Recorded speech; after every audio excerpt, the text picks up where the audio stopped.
Okay, good day, everybody. This is Jim Kinney, and this is an update for the OptionProfessor.com weekly market update. Today's date, of course, is July 5, 2019. And as always, I do remind you that past performance is not necessarily indicative of future results, and also that short-term trading, option trading involves substantial risk of loss, not right for everybody. So do consult with your financial consultant, as well as your clearing firm and your good common sense before you consider any type of activity in this.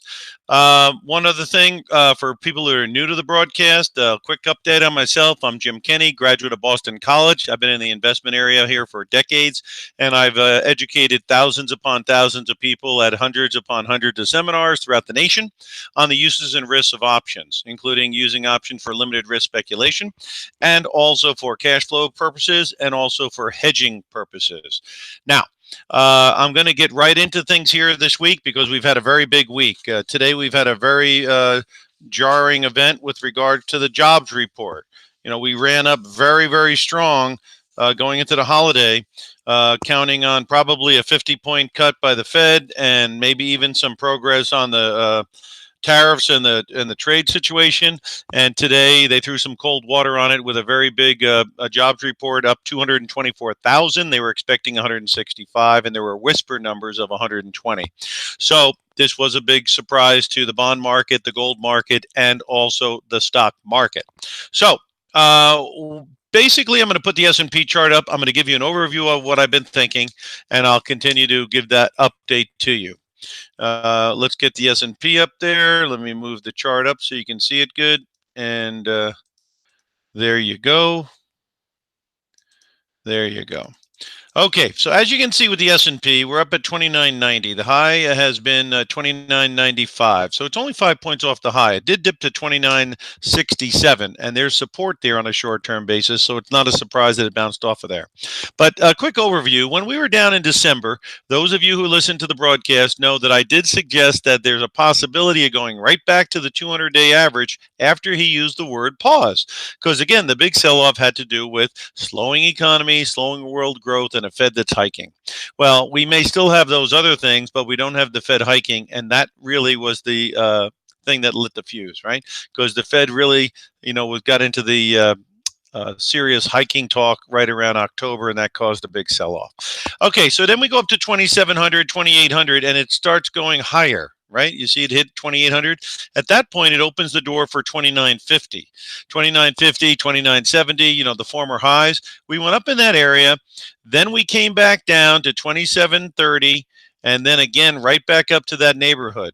My thesis has been 2,950 to 3,100 is what I consider the red zone, meaning an area for selling.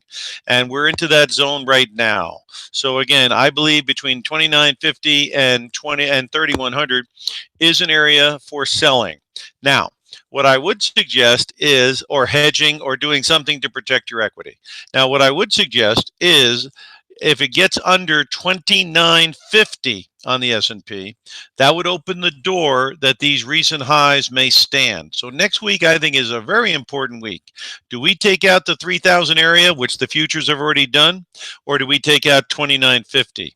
Whichever way it breaks, I would probably go with that, looking for, obviously, further upside. So if we can get above the 3,000 mark, again, that opens the door to 3,100. And then if it gets under 2,950 and then 2,900, then it opens the door to the concept that we've seen the highs on this rally and that everything got very overdone when they were buying in advance of this quote-unquote Fed easing, that although it's there, it has not occurred just yet. At the end of July, the Fed will be meeting, and I'm anticipating a quarter-point cut at best. The half a point, I think, is off the table, particularly with this strong jobs report. Now, after they do that quarter point, then I think they're going to be watching the numbers. Now, again, I think people may be very underestimating how strong the economy is. I mean, come on. You've got the retail sales pretty good. You've got the household spending pretty good. You've got the unemployment rate at 3.7. I mean, the only thing they're harping on is this manufacturing index, and that has two very big transitory aspects to it. One is what? that Boeing has been kind of suspended in space because of that problem they had with their aircraft. That will be getting resolved, and so that's a transitory thing, and orders will be coming back to Boeing. Number two is the obviously the trade deal. And the Chinese, I read, are saying that we're not going to get a deal until you take the tariffs off. So if you hear the tariffs have been taken off, that would be a nice little hint that the deal is coming. If the deal comes, I think it'll open the door to manufacturing because, when you got a trade deal going with China, you don't know where your manufacturing is going to be. So it's going to affect the manufacturing numbers. Now, getting back to the manufacturing numbers, they're hanging around 50, 49, 50. The last time they did a big preemptive move, those manufacturing numbers were in the low 40s, if not 40. So we're nowhere near that. And again, they could be putting the cart above the horse, and then it could be a situation where the Fed may do some easing, but not nearly at the pace that people are factoring in right now. So again, that's my view, that's my opinion, and that's what I'll be sharing with you today, my views and my opinions. Obviously, there's many others. But what I see right now is a market that's in an uptrend. I see a market that still, has some good buying coming into it. I'm also seeing a market that's a bit extended. And I'm also seeing a market that has a support and resistance that's pretty clear. 3,000 being resistance and 2,950 being support. And then, of course, you can see 2,900 where my cursor is. If that starts getting taken out, then it would lead me to believe that that 3,000 number may last for quite a while. Again, the summertime, July, August and September sometimes are not the best for the stock market. So we'll have to see how this ends up. Next week is a big week, again, to see how these numbers shake out, but also from the aspect of what? You got Fed governor speaking on Tuesday, and then Wednesday you've got Powell in front of the government, the House or whatever, and so he's going to be telling us a little bit more. I would anticipate that he's going to say that we still are prepared to help the markets out, but I think he's going to say that the jobs report obviously was very strong, and we're not in a race to try to inflate assets, as maybe President Trump might be in a bit of a race to get those assets inflated as possible. So when he does his tour, he can relate to how high the stock market has gone under his watch. But that's not really the mandate for Powell. That's not the mandate for the Fed. So again, there's still an easing bias out there, but they could have gotten ahead of their skis a bit, and that appears to be what has happened. Okay, so that's the stock market. And again, we got 3,000 on the upside, 2,950 on the downside. Now, what else do you have? The next market I'm going to look at that has been rallying is the treasuries. And we're going to look at the 10-year note now, and I'm going to show you what that's looking like right now. Okay. They had a big jump in yield today because this jobs report was very surprising. Wages are still up 3.1%. That's much higher than the Fed funds rate, way much higher than even the 10-year note. I mean, wages are going at 3.1%, and you're getting 2% on a 10-year note. So again, when inflationary numbers get above the interest rates, that sometimes is dangerous for the bond market and also is very bullish for gold, although gold is having a big pullback here today, I think. Let's look at this, though. Can you see when people say, are rates going to drop? They've already dropped on the yields. You used to be at what? 3.25. 3.25 on the 10-year, right in the fourth quarter, right? 3.25, right? November. December still was at 3.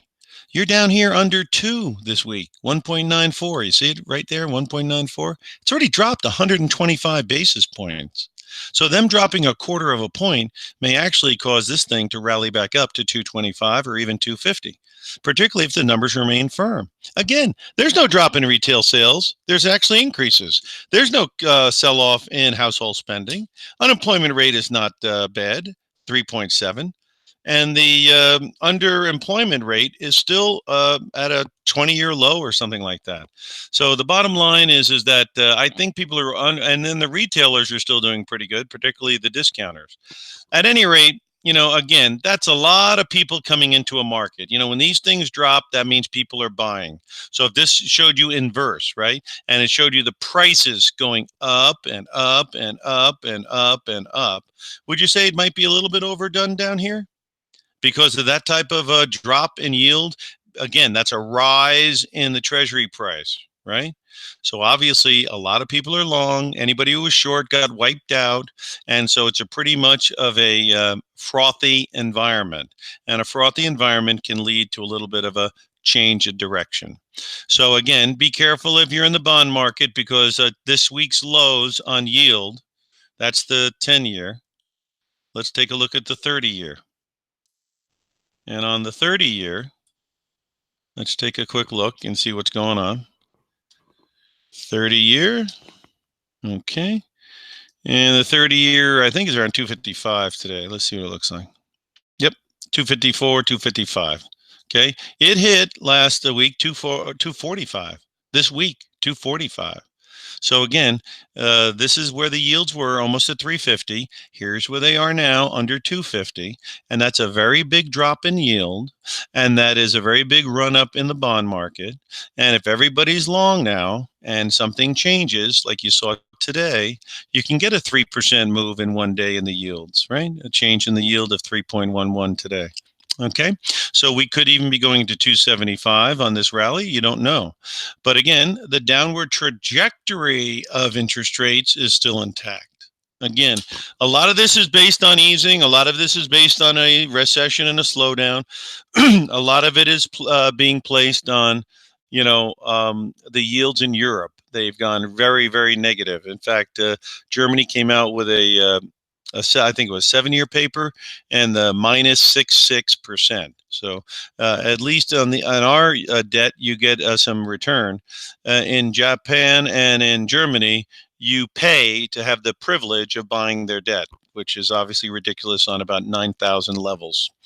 And again, you wonder how long loaning money to people and not getting back your principal, how long people are going to be lining up for that. In fact, Austria went out and did a 100-year bond, and they only had to pay a little over 1%. Basically, somebody's saying that in the next 100 years, there'll be no inflation because, again, if there's any inflation at all, a 1% yield, those bonds will get slammed so hard you won't even know. But the bottom line is that the world is awash in debt. You got municipal debt, you got corporate debt, you got high yield debt, you got sovereign debt, you got negative yields, you got junk bonds trading as if they're almost treasuries. I mean, you've got tremendously low rated bonds in Europe that people are gobbling up. The problem is everyone's going into the debt party, right? Think of it as like a big arena, like the Staples Center in LA. Everyone's running into the building of debt. They're buying up debt. Do they care who's issuing it? Probably not. Are they really analyzing it? Probably not. Are they getting high income off of it or low? They're getting very low. If those people all want to come out for one reason or another at some point, do you think that's going to be problematic? Well, think of the Staples Center, and everybody wants to get out of it because somebody yells out fire. It's going to be a very, very illiquid situation in the bond market at some point for somebody. So if you want to know what the dynamite is as far as disrupting the financial system, I clearly think it's debt, and I clearly think the fuse will be lit when somebody either defaults or there's some problem that gets people nervous where they want their money back, and all these ETFs that are based on liquid, they give you the image of liquidity, but behind the curtain, some of these bonds are not that liquid. That's going to be the Achilles heels when it happens. And that's probably why gold is starting to have a little bit of a bid here in the last 6 months, because people are saying that if they have to print money to stabilize the markets, that could destabilize currencies. If you destabilize currencies, obviously that can be positive for gold. Speaking of currency, let's take a look at the US dollar real quick. And let's take a look at where we are. Big rally in the dollar today. We're back to 97. A lot of people are saying dollar's collapsing because it went from 98 down towards 96. What I said last week is 96 is the bottom of the range, 95.50, 95. So we're at the lower end of the range. And I wouldn't get real negative at the lower end of our trading range that's gone on here for how long? A long time.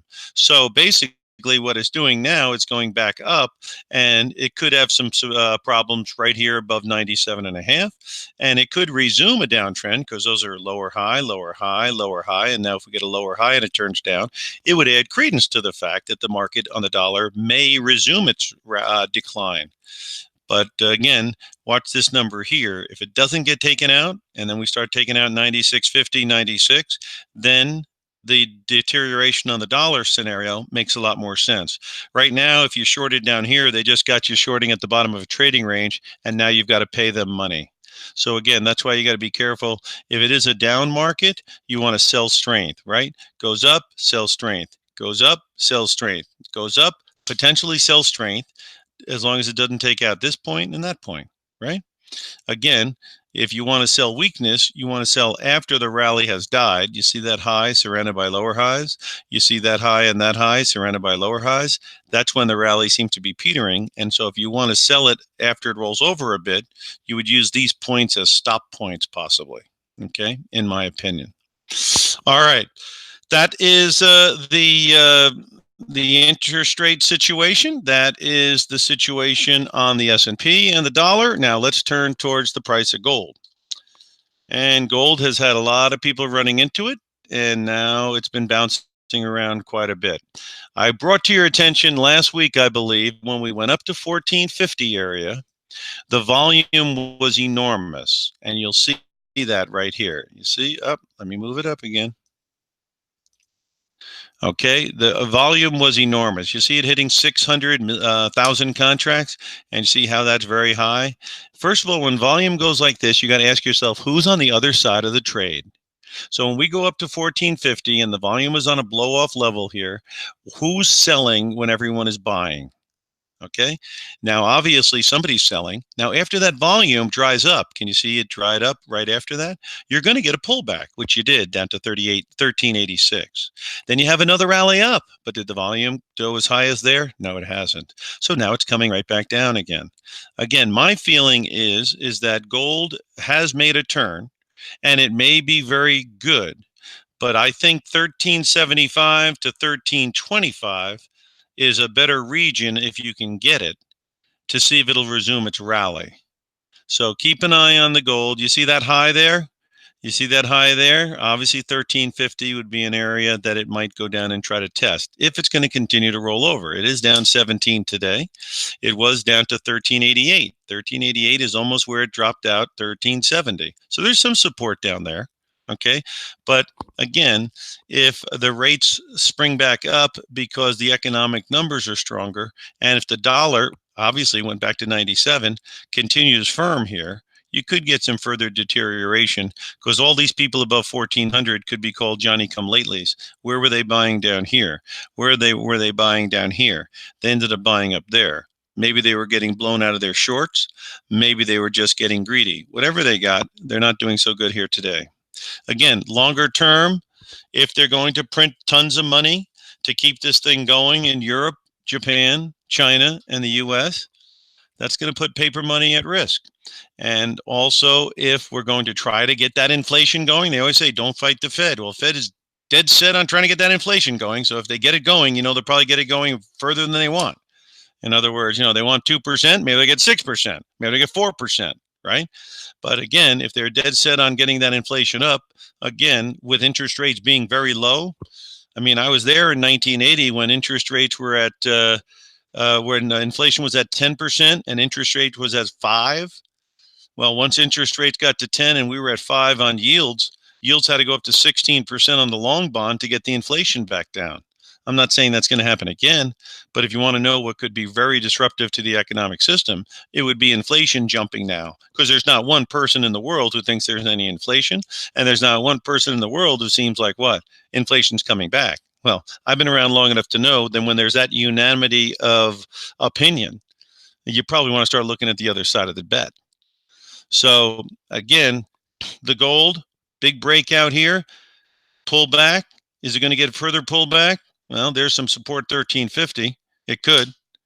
And then, of course, the 200-day moving average. Let me see if I can give you those moving averages. That might be other lines in the sand to keep an eye on. Let's take a look. There they are. 50-day average is at 1298. That's 1300. 200-day average is down at 1250. So you get the idea. There's a lot of real estate between 1450 and 1250 on the 200-day. I'm a believer that the market will go back towards its mean a little bit if it gets overdone. So what's the more likely idea here on gold? Sideways or pullback, in my view, but only time will tell. Now, again, these moving averages are going to benefit because we're way above them, right? So the longer we stay above 1300, the longer we stay above 1250, these inverted moving averages, which is very, very positive, will continue to matriculate to the upside. And they may give you a little bit of a floor under any pullbacks. Again, on a longer term basis, it looks to me like the gold has made its turn. On a short-term basis, I think they might squeeze the guys who got in a little bit late on this rally and then move it down, get them frustrated, get people out. And then, of course, after that happens and the overbought condition is worn off, then you could set the stage maybe for another rally. If you're looking at gold, some people maintain long positions in the stocks. GDX is the ETF for gold. It's pulling back. Excuse me. And it's pulling back. And what are we talking about here? Well, again, if you listen to the broadcast for any length of time, I brought this to your attention, and I've been, a very much a person who's positive on gold stocks for a long time. Can you see in September, that's where we hit the lows around 17. So once you hit 18, it starts looking good. Starts hitting 18, 19. You started, you continue to accumulate. We needed to get above that point. We did. Then we needed to get above that point. We did. And then we had a couple of double highs here. So all the people who bought down here, hanging in there, maybe taking a little profit, we pulled back to where there should be support at 20. Can you see all that support down here at 20? Then we start taking off. There's a breakaway gap. There's a runaway gap a little bit, and maybe that's exhaustion, right? So again, on this, let's see where the moving averages are. They could give you an idea on where the pullback could go to. You got some gaps. But I would think that the 22 area would be an area that would be supported. So let's take a look here and see what those moving averages are. Yep, 22 on the 50 and 21. So they're inverted, but we're a bit overbought. When you get 20, 30% above the 200-day average, it's kind of overbought. But it did clear that 25. But now, again, it's coming back down. There could be some short-term support around 25. But I would guess if the gold is going to break back under 1400, 1380, if that break is going to occur, you're going to be able to buy the GDX at a little bit of a lower level. And you've got, again, good support basis to moving averages, 22, 21. What about the juniors?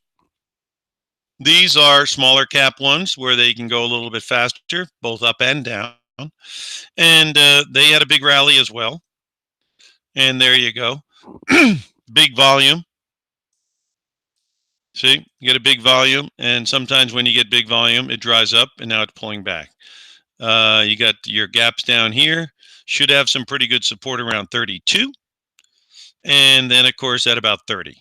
So you got pullbacks on this. Again, I view this as a longer-term horizon, not a short-term gamble. Okay, so be careful of that.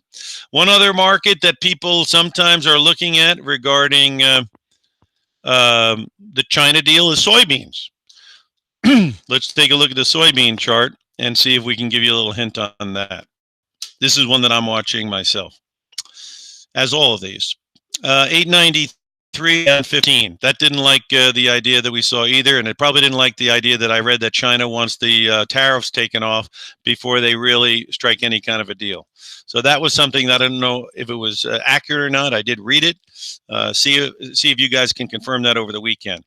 But here, you've got a situation where the market has been just under pressure down to 8, spiked down low. So far, that looks like it. Higher high, higher high, higher high, higher high. That's not bad. And then, of course, let's look at a longer term graph, like the last 10 years, and maybe get an idea where this thing might go if it gets going. My big number for the soybeans is 950. And 950, I would like to see. Yep, I don't think they're giving me exactly what I asked here. No, they're not. Let's go back 5 years, see if I can get a graph just looking at 5 years. All right. we used to be up at around 12. So if we can get above 950, can you see 950? Why 950? You see all this? That's a problem. That's called resistance because it used to be support. What's all this? That's resistance, and that's why it's backing off. So if we can get above 950, I think it opens the door for as much as 11 and even 12.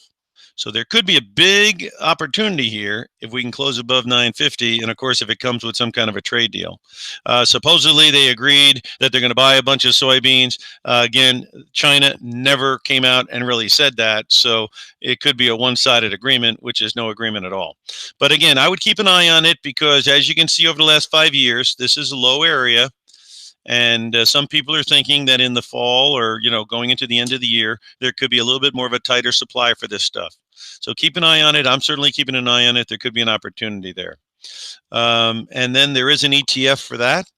I sound like Bloomberg. There is an ETF for that, SOYB. Okay, and SOYB is at $15.30. And as you can see, it is also way down. And let's take a look at its moving averages and see if there's any support or resistance from those. And the moving averages are 1520 and 1590. So I think closes above 16 would be very good for this. And if it gets above 16, this could be an ETF to keep an eye on. Again, if this dynamic changes, you can see you're certainly not buying the high down here, but it also is doing a lot of churning down here. So you might want to see it break above and see all that number, just like the soybeans themselves. If they can get above 16, that would open the door possibly for higher levels. So keep an eye on that as well. Okay. All right. I think right now what we've got is a situation where I'm going to wrap up. Just going to go over a couple things for the market. If you have any specific stocks that you have a question on, you can email me at optionprofessor@gmail.com. optionprofessor@gmail.com. Give me your question. I'll try to help you with the answer if you got anything specific on your mind, because I don't have the time to do all of the different markets in this short format. But I will tell you some of the things that I'm looking at still. And again, I showed you the S&P, and that made a new high, right? Well, let me show you something that I've been wanting that's not making a new high, and that is the transportation average. And again, can you see the highs up here? We're at 11,600, right? And then we don't make a new high, and then we didn't make a new high, and then right now, again, it's coming back, but it is under the 10.5 mark, and the 10,500 mark, in my view, is quite important, and so is 10,000. So if you start closing substantially above 10.5 and then, of course, 11, then this thing is going to play a mean game of catch up. If this thing starts breaking under 10, then I think it would be confirming that 3,000 high on the S&P might very well be in place. So keep an eye on it. Let the numbers kind of dictate your movements, because, you don't want to fight the tape or the Fed. The Russell is another one that I'm keeping an eye on. And there you go. The Russell is up a little bit today.